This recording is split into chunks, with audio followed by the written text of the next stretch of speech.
batang Pilipino. Munting man sa iyong paningin, ay huwag niyo akong ismulin. Pangkat ako isang batang Pilipino, may buting puso, ayan ang totoo. Utos ng magulang ay agad sinusunod. Tumutulong sa gawain bahay na may likod. Pagkalang sa nakakatanda ay palagi Sinasagawa. Nag-aaral ng mabuti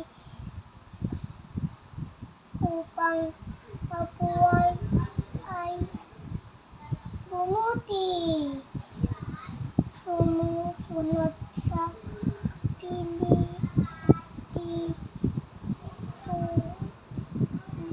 Sumusunod sa alituntunin alituntunin ng pamayanan.